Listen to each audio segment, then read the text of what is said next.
My mom slid a legal agreement across the iPad I bought her and told my siblings to watch me sign away my right to mother them. So I picked up that pen, smiled, and gave her exactly what she asked for. The iPad was mine. I want you to understand that before anything else. The iPad sitting on the kitchen table that Tuesday afternoon, the one my mother slid across to me like she was a lawyer presenting closing documents, I had bought it for her birthday 8 months earlier. $349. Saved from babysitting the Hendersons' kids every Friday night for 4 months straight, because I was 17 and didn't have a real job yet, and because I thought maybe a gift like that would make her feel appreciated, seen, like someone in this family was paying attention to her. She slid it back to me with a legal agreement on the screen, typed, formatted, clauses, and everything. My brother Marcus was leaning against the refrigerator with his arms crossed, 14 years old, and doing his best impression of someone who had leverage. My sister Mia was sitting at the table already, 10 years old, and looking at me with the particular expression she got when she wasn't sure which way the wind was blowing, cautious, watchful, waiting to see which side would win before she committed. My mother, Diane Williams, stood at the head of the table. She'd done her hair. She was wearing the good earrings. She had staged this. "You're overstepping, Jasmine," she said. "I need you to sign it. Sibling duties only. You don't get to keep acting like you run this house." I looked at the screen, read every word. It wasn't long, barely half a page, but it had been written carefully enough that I knew she hadn't done it herself. Someone had helped her, a friend maybe, or someone she'd found online. It outlined in plain language that I, Jasmine Renee Williams, age 17, agreed to limit my involvement in household management to peer-level sibling interaction only, and relinquished any self-appointed authority over the minor children in the home. My siblings stood behind her like they'd just won a war. I picked up the stylus. I smiled. And I mean, I really smiled. The kind that starts in the chest. I signed my name in clean cursive, right on the line. "If a sister is what you want," I said, "then a sister is exactly what you'll get." Nobody moved for a second. My mother looked satisfied. Marcus looked triumphant. Mia looked relieved in the uncertain way of someone who doesn't fully understand what they've just agreed to. I handed the iPad back, got up from the table, walked to my room, and closed the door quietly behind me. I sat on my bed for a long time. I wasn't crying. I was thinking. I was thinking about what Monday morning was going to look like. And I was thinking about how 9 years of invisible labor was about to become very, very visible. I was 9 years old the first time I made breakfast for my siblings. Marcus was 6. Mia had just turned 2. My mother was in her bedroom with a man named Derek, who drove a white pickup truck and smelled like cigarettes and too much cologne. It was a Saturday. I remember the specific quality of that morning light, thin and yellow through the kitchen blinds, the kind of early fall light that makes everything look slightly wrong. I climbed onto the counter to reach the cabinet. I made scrambled eggs because that was the only thing I knew how to make. I burned the first batch and had to start over. I got Marcus situated in front of the television with a plate and a sippy cup of apple juice, then went back to try to feed Mia in her high chair. That was the first morning. It was not by any measure the last. What happened over the next 8 years was not a dramatic collapse. It was a slow transfer. My mother was not a monster in the obvious sense. She loved us. I believe that, even now. But she was 24 years old when she had me, and she had never really finished growing up herself. She worked. She had a job at a medical billing office downtown, 9 to 5, and she kept that job, and the bills mostly got paid. But the interior life of the household, the invisible infrastructure that makes a family actually function, that drifted to me with such gradual inevitability that by the time I was 12, I couldn't have told you exactly when it happened. I learned to cook from YouTube. Seriously. I watched a 45-minute video on how to make a proper grocery list when I was 10 years old. I learned about nutrition labels. I learned how much a pack of chicken thighs cost at the Kroger on Westbrook versus the one on Palmetto, and which bus to take when mom needed the car. I forged her signature on permission slips and school forms so many times that by 8th grade, my version of her signature looked more like hers than hers did. There was one particular incident I think about now. Marcus was 11, and he'd gotten into a fight at school. A bad one. Bad enough that the principal called for a parent conference. I called my mother at work, and she said she couldn't leave early and could I handle it. I was 14. I sat in Principal Garrison's office at Creekside Middle School wearing my nicest sweater, and I handled it. I talked about Marcus's home environment. I asked about counseling resources. I took the referral sheet. Principal Garrison looked at me across that desk with an expression I couldn't fully decode at the time, something between admiration and concern, and said, "You're very mature for your age, Jasmine." I didn't know yet that this was not a compliment. I thought it was. My mother was not cruel about the arrangement exactly. She didn't thank me either. It was more that she'd developed a kind of practiced amnesia about what I actually did. She believed on some level that things just ran, that the house operated by some benevolent domestic magic. When I reminded her of something I'd done, she'd get annoyed. "You don't have to announce everything, Jasmine. Nobody asked you to do all that." And when I didn't do something, she'd be confused and hurt, like a system experiencing an unexpected error. I had a boyfriend for 3 months in junior year. His name was Devin, and he was funny and smart, and he played bass guitar. We broke up because I kept canceling plans to handle things at home. He wasn't unkind about it. He just said, "Jazz, I feel like I'm always competing with your family." I wanted to explain to him that it wasn't like that I didn't have a choice. But even as I opened my mouth, I realized I didn't entirely believe that anymore. That was October of my junior year, 6 months before the the iPad. I had started to pull back slightly, started saying no to a few things, setting small, tentative limits. And my mother had noticed. And apparently, she'd decided the solution was to formalize my limits for me, to make my withdrawal from the role official and binding, to ensure that I could not choose, on some future Thursday morning, to simply resume being useful. She'd gotten the agreement written up. She'd told my siblings. She'd planned the whole scene at the table. What she had not planned for was the fact that I had been running everything.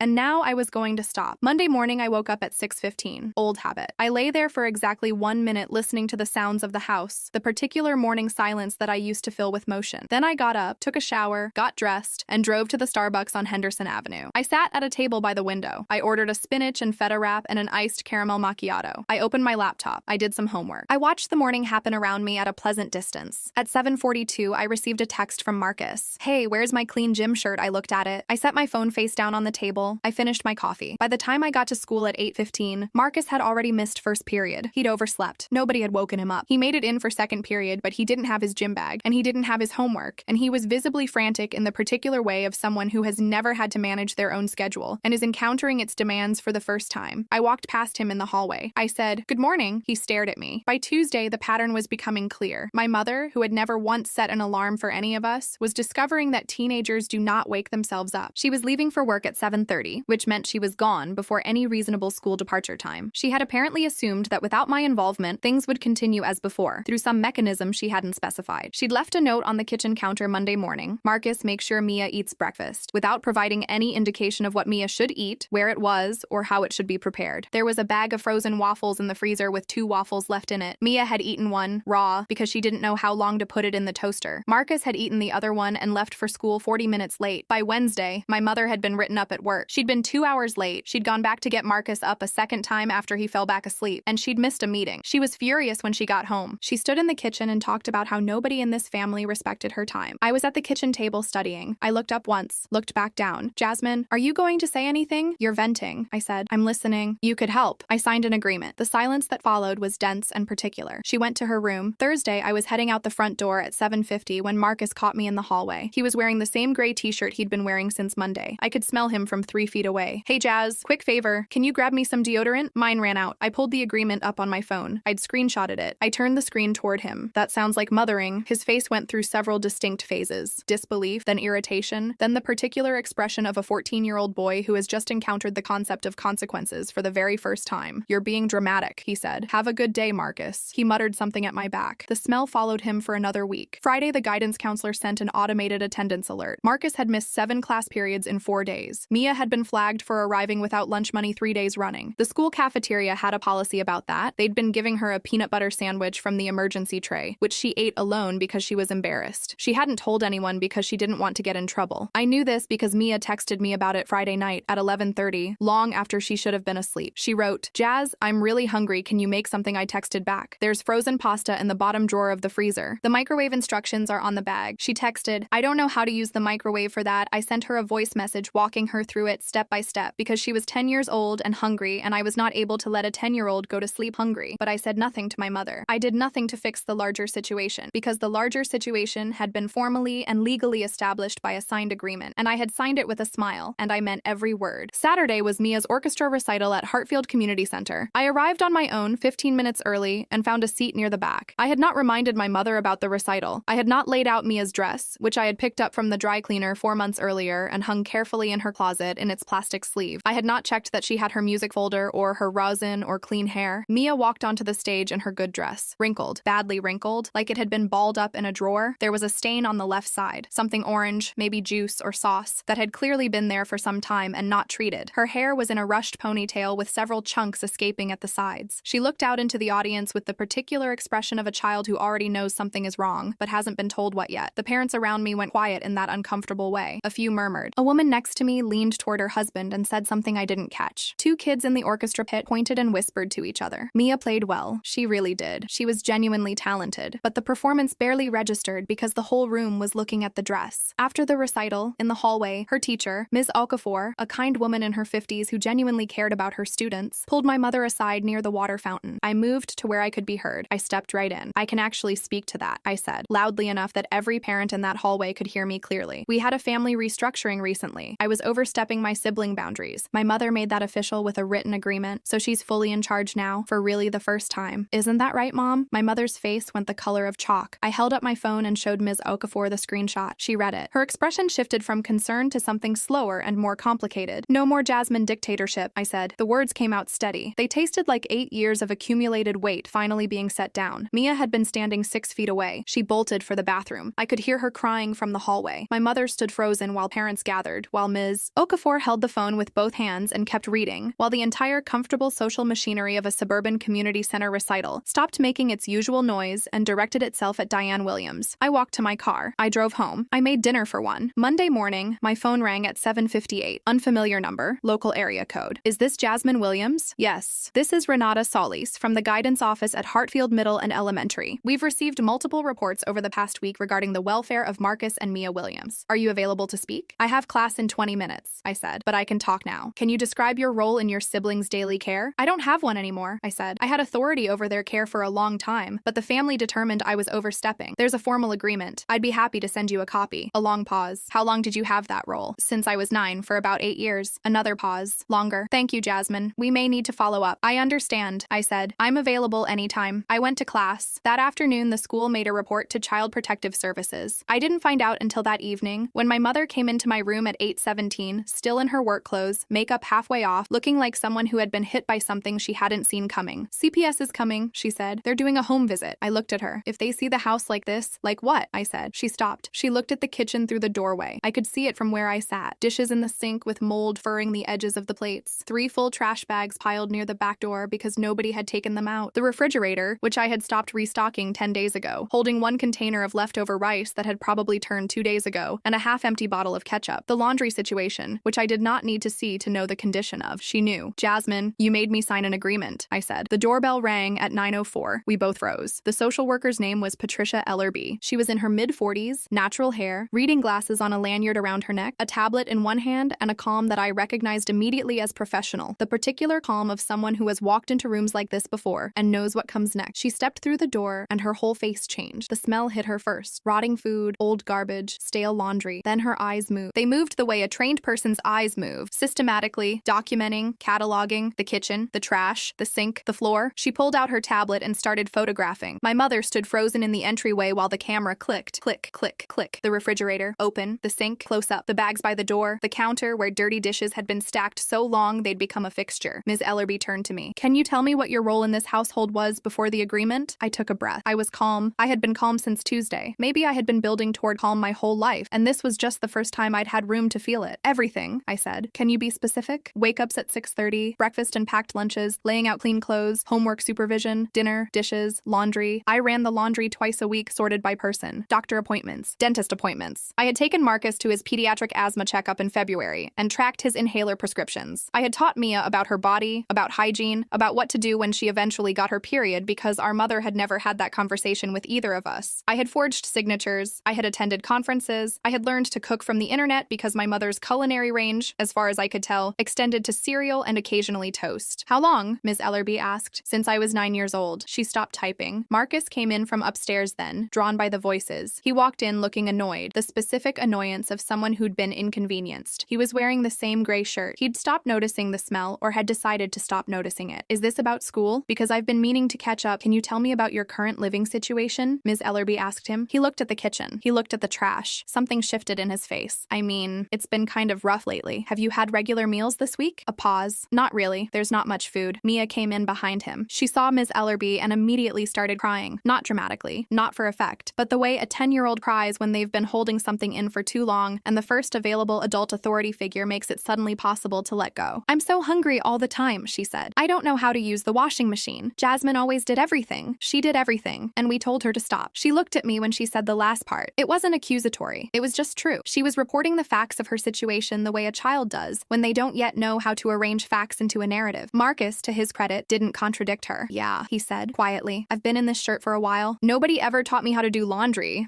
Jazz always did it. Ms. Ellerby made calls right there in front of us. She stepped 6 feet away and spoke in a low voice, and I could hear the words immediate intervention, uninhabitable conditions, and clear neglect before she turned back to face the room. My mother grabbed my arm. Her fingers were tight and her nails broke skin, and I looked down at the marks and then up at her face, and her face was a thing I had never seen before. Not quite fear, not quite guilt, but something in between those two things that doesn't have a clean name. Tell them you'll help, she said. Tell them things are going to change. Tell them. I peeled her fingers off of mine, one by one. You made me sign an agreement, I said. The supervisor arrived at 9:48. His name was Gerald Mims, and he was older, gray at the temples, and he reviewed Ms. Ellerby's photographs and notes with the methodical efficiency of someone who had seen too many kitchens like ours. He spoke to my mother for 14 minutes. I know because I counted. Then he said, Mrs. Williams, based on what we've documented tonight, we are placing both children in emergency protective custody pending a full assessment. My mother dropped to her knees on the kitchen floor. Not a metaphor. She literally dropped, like something had been cut. She grabbed Mr. Mims's arm, and she was saying things, promises and explanations and justifications, and he was speaking to her calmly and firmly about next steps, and she wasn't hearing any of it. Workers went upstairs. I could hear them moving through rooms. 2 small bags came back down. Marcus had packed his own. Mia's had been packed by the worker. Quickly, practically, the essentials. Mia looked at me across the kitchen. I had been the fixed point in her life for as long as she could remember. I had been the one who made things right. She looked at me with 8 years of trust and the absolute expectation that I was going to fix this. I didn't move. Marcus followed the workers without looking at me. He was holding it together by not looking at anyone. They walked them to the SUV parked at the curb. I stood in the doorway. It was a clear night, cool, the kind of September night that smells like something ending. Mia got to the curb and spun around. She screamed at me from 20 feet away, not words at first, just sound, the kind that comes from somewhere below language. Then, you did this on purpose. I watched their faces disappear behind the window glass. I watched the SUV drive away. I stood in the doorway for a long time after the taillights vanished. My mother was on the floor behind me. Still, I went to my room. I put my headphones on. I did not cry until approximately 2 in the morning, and when I did, it was quiet and thorough, and I let it happen completely. The investigation took 3 weeks. During that time, I was interviewed twice, once by Ms. Ellerby, and once by a family court investigator named Shannon Park, who asked me very precise questions and wrote down my answers with the focused attention of someone building a case. I told her everything. I told her about the forged signatures, the medical appointments, the conference with Principal Garrison when I was 14, the grocery runs, the YouTube cooking tutorials. I told her about Devin and how I'd lost him to the same obligations I'd just signed away. I told her about my college applications, which I had been filling out alone because my mother had never once asked to see them, and about the partial scholarship I'd been offered from a university 400 miles away that I hadn't yet been able to commit to because I hadn't known how to leave. She listened. She wrote. The investigation found what the investigation was always going to find, that Diane Williams had for the better part of a decade relied on her minor daughter to perform the functional labor of a parent, and that in the absence of that labor, she had been unable to maintain a safe and stable home environment for her children. Marcus and Mia were placed with my Aunt Carol in Decatur. Aunt Carol, my mother's older sister, a woman of spectacular competence who had always privately disapproved of how my mother ran things, took them in without complaint and with a kind of quiet determination that I recognized as a family trait. She called me the first day. I know what you did and I know why you did it, she said. You were right. It was the first time an adult who knew my situation had said that to me. I cried for the second time. My mother, meanwhile, came apart in stages. She was required to complete parenting classes, individual therapy, and a home management assessment before Marcus and Mia could be returned to her. She was furious about this at first. Furious in the specific way of someone who believes the injustice is being assessed against them rather than the one they committed. She called me several times in those first days. I let most of them go to voicemail. The messages oscillated between remorse and blame, sometimes within the same message, sometimes within the same sentence. On the 4th day, she came to my room. I was still living in the house, a detail that felt surreal, and sat on the edge of my bed and said, I never meant for it to be like this. I looked at her for a long moment. I know you didn't, I said, and I meant it. That was the hardest part to hold. She hadn't meant for it to be like this. She had simply never looked directly at what it was. She started therapy the following week. I know this because she told me, not asking for credit, just telling me, the way people sometimes need to report their own progress to someone they've hurt because they don't know who else to tell it to. I listened. I didn't perform approval, but I listened. 3 weeks after Marcus and Mia left, there was a knock at the front door of my friend Priya's house where I'd moved for the last month before college. I opened the door. Marcus. Dirty clothes, heavy backpack, red eyes, the kind from crying, not from sleep deprivation, though probably both. He'd gotten taller in 3 weeks, or maybe I'd just stopped accounting for how much of him I'd been carrying. Jazz. His voice was rough. I can't do it. I can't do the group home situation. They moved me from Aunt Carol's because there wasn't enough room when they brought in cousin Deja and her kids, and